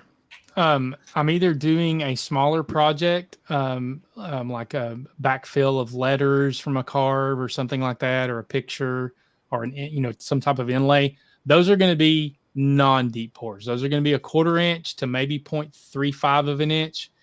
You can pour your tabletop up to 3.35. Don't let Super Clear hear that. But it'll work. Yeah. Anything over that is typically my larger stuff, my tables, my end tables, my coffee tables, my dining tables. Those are going to be deep pours. They're going to be minimum inch and 3/4 to up to the one I just poured was about 2.5 inches, a little less than 2.5 inches deep. Again, I've poured Super Clear up to about 3.25 inches in one single pour with no issues. Now, let me say this disclaimer before anybody goes and tries that. If you're going to go above about 1 3/4, 2 inches on a single pour, you need to make sure you have two pieces of equipment. You need to have a heat gun, not a heat gun, I'm sorry, a temperature gun. You also need to have fans readily available. You need to pay attention at about roughly hour 12 to 16. You need to pay attention to your temperature on your epoxy. If it gets above about 130 degrees, you need to start turning some fans on. You need anything that deep, you need to have the ability to blow fans across it as it cures. Yep. That is one thing that we did learn with Garrett's table, because that was the biggest table we had done. And I think probably one of the biggest mistakes that we did is I think I had the shop set at about 69 while we were shooting, and I bumped up the temperature to 70 because you're supposed to be right between 70 and like 75. And I thought, okay, deep pour, Garrett can attest. We had the fans, we had all the things. But if I could have redone it, I would have probably lowered the temperature in my shop because it is deep pour. It's not going to cure like instantly. And I probably would have put a fan directly under the table, just so then that way we could have had that cool air.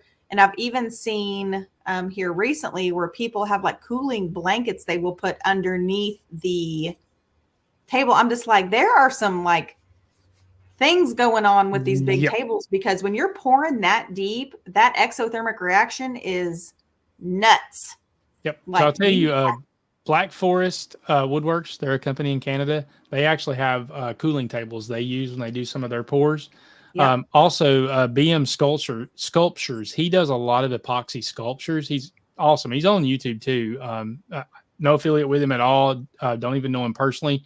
Just enjoy his content.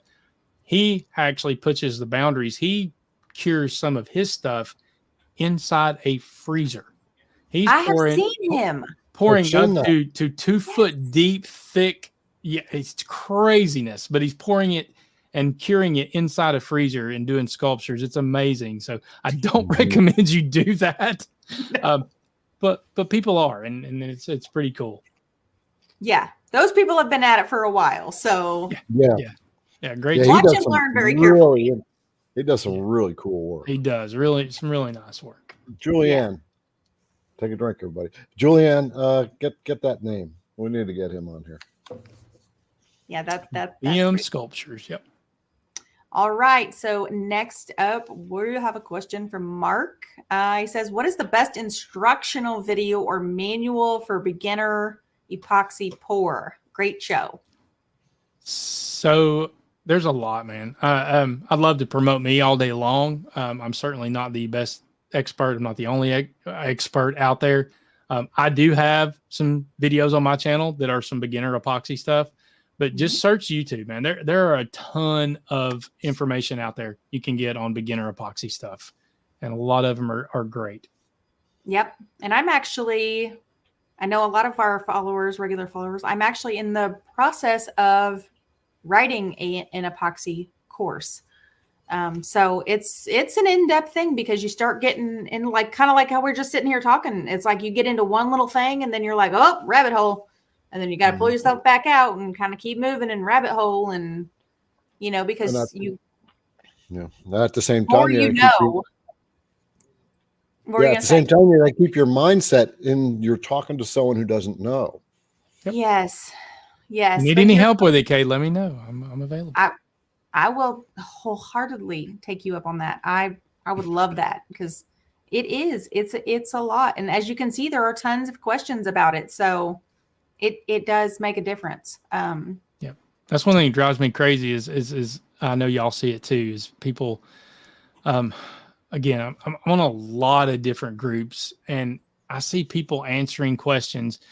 Guys, one of the best things I can tell you is whenever you're looking for answers on any platform, be careful the answer you pay attention to, because I see a lot of people answering questions that absolutely answer the question completely 1000% incorrectly. Mm-hmm. Pay attention to the way they format their answer. You can usually tell who knows what they're talking about and who does not. So just anyway. Yeah, pay attention. Yes, that's great. That's great advice, Greg. Yes. Let's just rephrase what he said. Many people ask in social media, such as Facebook, how to do something like that, and you'll get a million different answers, and every answer is different. And they either come out. You can't explain enough in text answers to some of these things, and like you said, there are practices and principles that people who have been doing it for a long time, like Greg and Kate, right? These are the guys that be going to. You can tell just by the way they're talking, that they know what they're doing. Yep. So turn to these guys. Yeah, it does make a difference. It's hard to get really good information. I'll say the same thing I say all the time is, if you find somebody that you really admire and you like their work and you like how they're doing it, search their channel, maybe reach out to them, look, because there's definitely content that I post on Instagram that I probably would never post on my YouTube because it's too long for a short and it's not long enough to be a video. So in a long format video. So, I mean, look like Greg. I mean, I can see all his little things. Well, that's the Eye Candy thing, but like he said, he's got TikTok and he's got Facebook and he's got YouTube and he's got Insta. And I mean, go look on all those things and see if you can find different ways to connect with them, maybe learn from them on different platforms, because that's why social media is different. You have reels, you have shorts, you have long format, you have all these different platforms to look on. So go explore those options. Don't limit yourself to just one platform. Yeah. And I show a lot on my videos, just period, because I believe I want to help people. I truly do. I give a lot of information. But I also have, like I said before, channel membership too. So some of my tiers are different. I'm not going to go through all of them now. You can see them on my YouTube, but some of my tiers actually connect you with me directly. I do Zoom calls and video calls and stuff like that, if people really want to get down and dirty in the specifics of stuff too. So yeah. I think it's great. I mean, a lot of people are really available. It's just a matter of kind of extending that olive branch a little bit, if you will. Yep. So, all right. So next question here. We've got a little CNC stuff going on here. What is the best approach for 3D fixtures, like holding a guitar neck? Bondo is what I have been using. Anything better? Not a Greg question. Greg doesn't do 3D. Yeah. Kate's the most 3D person here. I,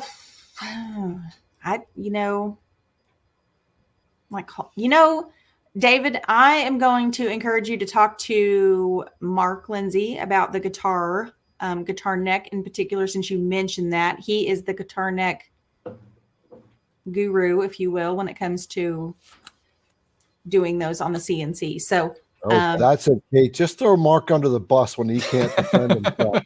Good job. Sorry. Get a hold of Mark. Yes. Get a hold of Mark. Yes.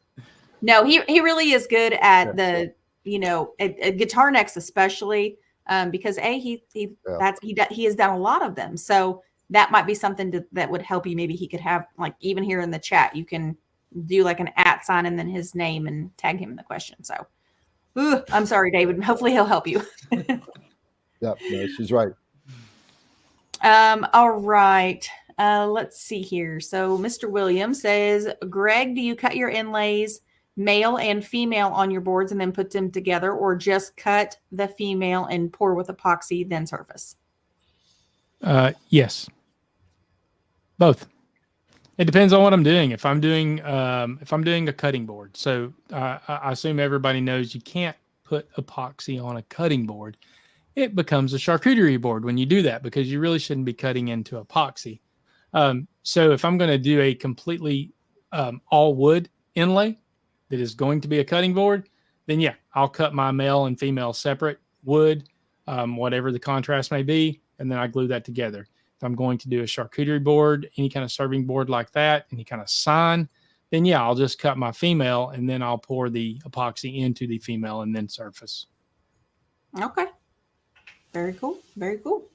What was there was something I was going to ask you about that. I can't remember. Maybe I'll have to circle back to it. I don't know. We'll have to circle back. Let's see. Brooks, which ceramic product do you use? So, full disclosure, I always have to say that, because I don't want people thinking I'm just promoting a product because they are somebody that's affiliated with me and a channel supporter.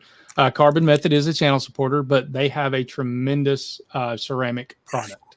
Okay. So I will tell you also, Cam from Blacktail Studios makes a good one, and so does Black Forest. They make a good ceramic product as well. But the one I use is Carbon Methods. Okay. I love Blacktail Studios. They have some really cool stuff. Yeah. Ceramic product. Help me understand. What is ceramic?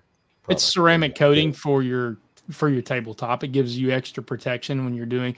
You can use it on anything. It doesn't have to be epoxy. You can use it on just any table, anything, and it just gives you an extra protection, a ceramic coating on top of it. Okay, so it comes as a liquid, and then it sets, and then. Yep, it typically comes in 2 parts. You'll have a hard coat that you'll put down in X amount of layers, however many you choose, and then you'll have a top coat that you'll put on top. X amount of layers, however many you choose. Okay. Usually at least 2 and 2 minimum. Yeah. Okay. Let's see here. So up next is Raymond. Does IDC have V-bits for deep inlays? So in the keeping with what Greg, the way he does it with taper ball nose, IDC Woodcraft has 20 degree, or well, that's full angle, 10 degree taper ball nose. And so those would be the bits based on how Greg does it. So there's your answer. I'll put a link, Julianne, put a link for the taper ball nose set that we have. And Greg uses Cody's bits, the Jenny bits. And you guys even have a set for that, right? Jenny, we do. If I can say that, if you don't mind, I'll say that. We have a set that we came up with, me and Cody, that is my inlay set. It's specifically for me, that me and Cody talked about. It is a deep inlay set, and it includes 3 bits. You can go to his website, jennybits.com, and if you want to purchase that and use the code STL Woodworking, and you'll get 10% off. But yeah, it's specifically for that. Very cool. Very cool. Okay. That's awesome. Yep. We love Cody. You both are going to show up in my video, just so you know, because I use both your bits in the video I've got coming out. So I shout out to both of you in that. Yeah. So. Well, we're gonna have Cody on one of these times too. Cody's a great guy. He and I have talked many times. We've had several couple-hour conversations in the last couple of years. Such a good guy, and he was down there at WBC as well. He was, yeah. He came down. I went out to Cody's shop and did a whole video. It's on my channel if you want to see that. Going over how to. I'm so jealous. I want to watch his machine run. Oh, you need to watch my video because I got some good footage of it running. It's awesome. So, it's so cool. So became good friends with Cody. So super good guy. Garrett's right. He's an amazing guy. Julianne, plan a cross-country trip. She's going, okay, as long as I'm going. He's going to be going, Julianne, wait, hold on. She's not here. Hold on. Yep. All right. So Mr. Sam has a question. Have you ever used metallic powder in your epoxy and results? When you say metallic powder, I don't know if you're meaning something different than, like our mica powder. You use mica powder all the time. Yeah. But I don't know unless you do, Kate, if there's something else other than that is metallic. I don't use that. I use mica powder, which I guess is kind of the same thing. Yeah. I mean, there's more metallic-y mica pigments that have like maybe darker like chunks of a metallic flake. So maybe that's what they're referring to. I feel like when I want a darker color, so like for instance, I just did a project right over here.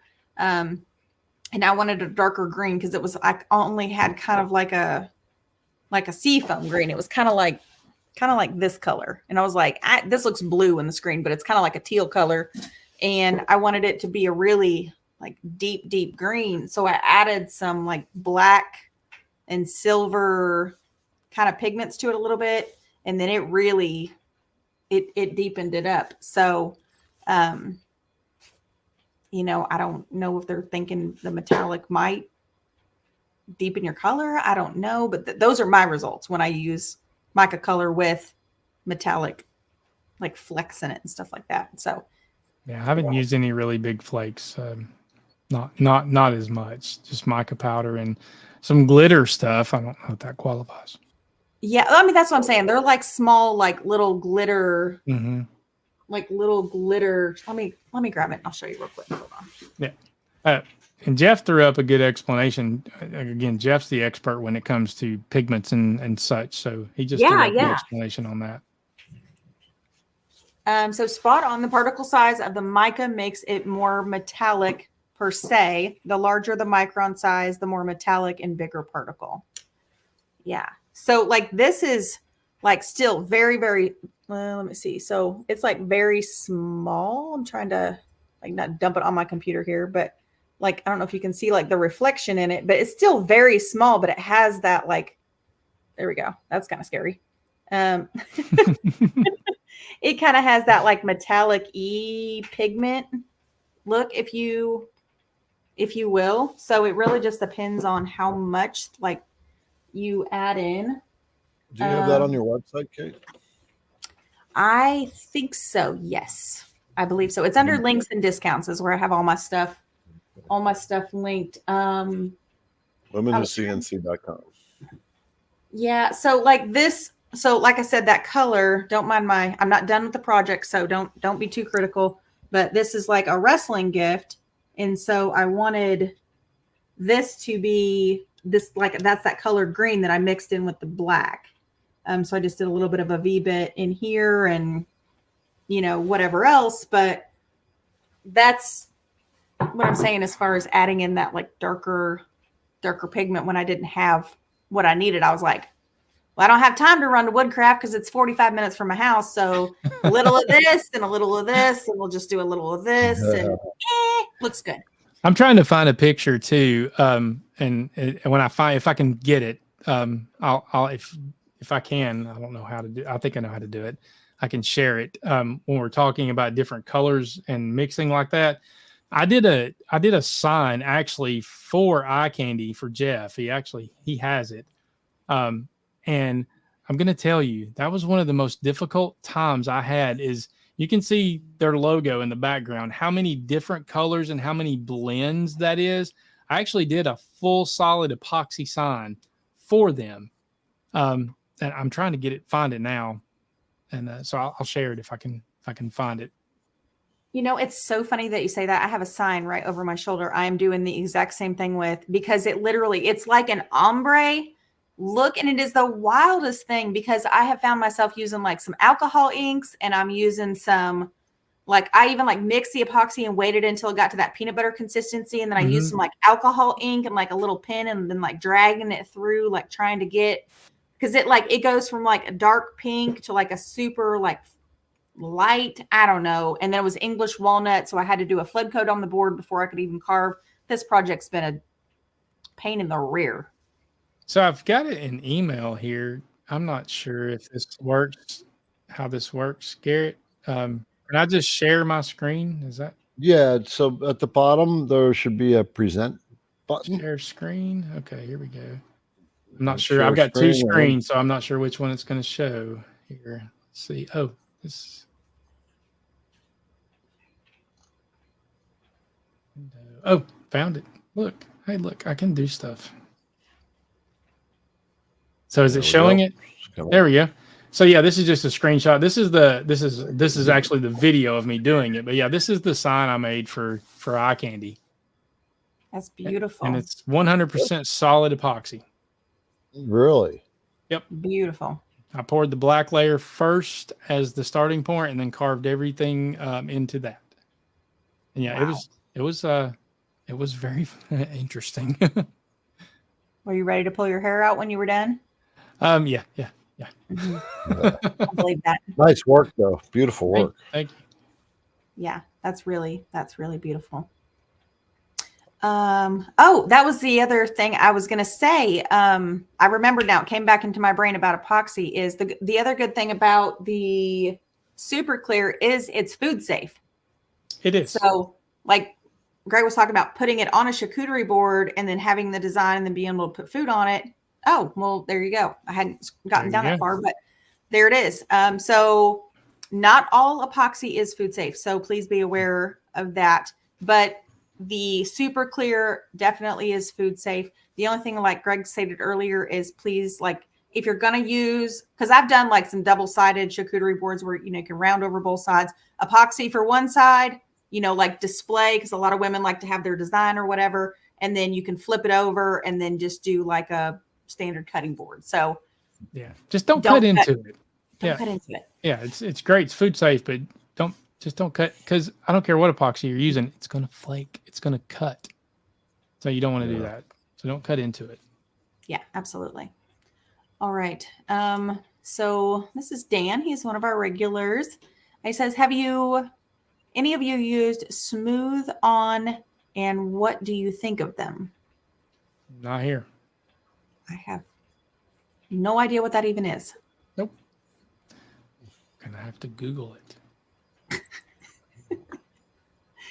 I feel like there's going to be some things going on in the background that we're going to be looking at that.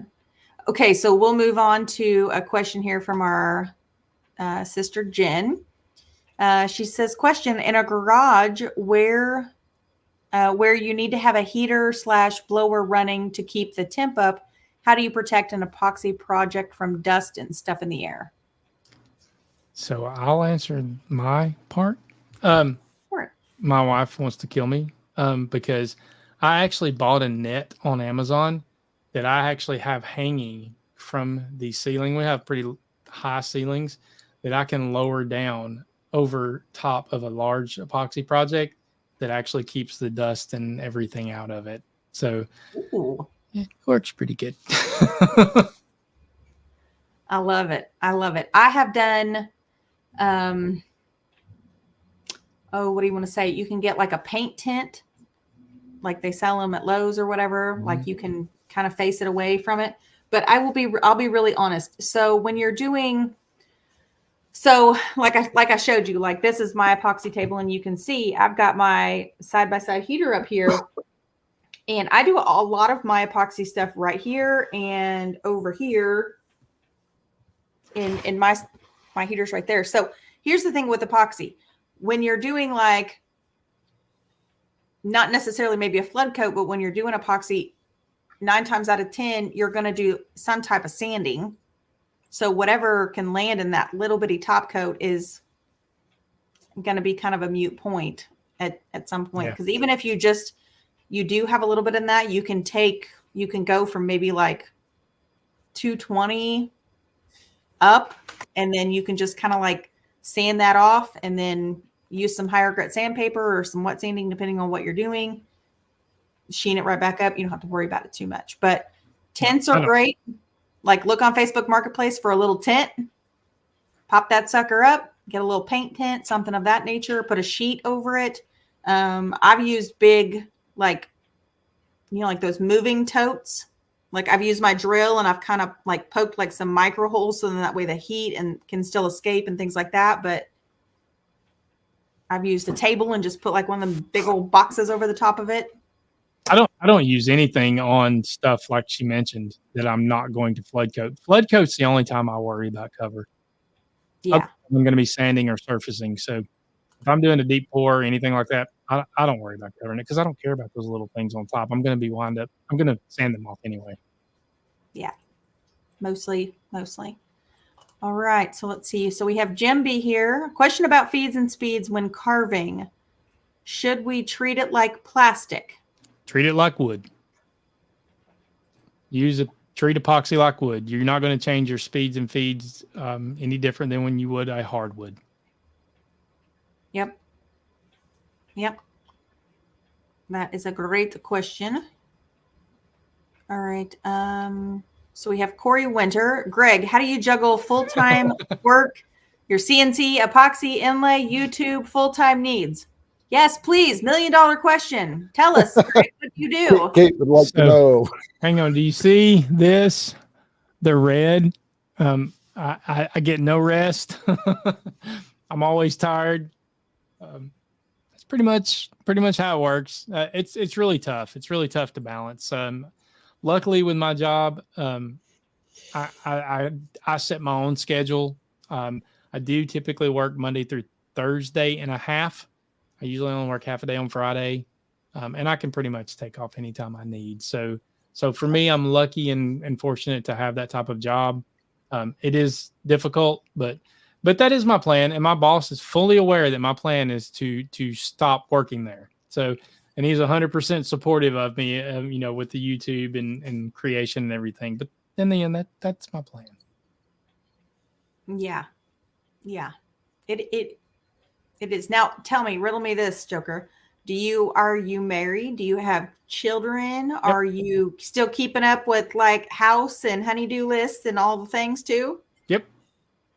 Good. All of the above. Here's my answer to that question is, when there's a will, you'll figure it out. Yep. I'll figure it out. And all three of us can attest to when you have that kind of drive, you're willing to make a lot of sacrifice. You come in with the attitude of, I'll get some sleep when I die. So let's just keep going. Yes. I actually had that experience in Ohio with Dan, that I was doing the one-on-ones where I took my one-on-ones on the road and traveled over there to Ohio. And he was like, it's 10 o'clock. Are you done? Are you tired? I was like, no, I love this stuff. I could stand out here all day. Like, I'm good.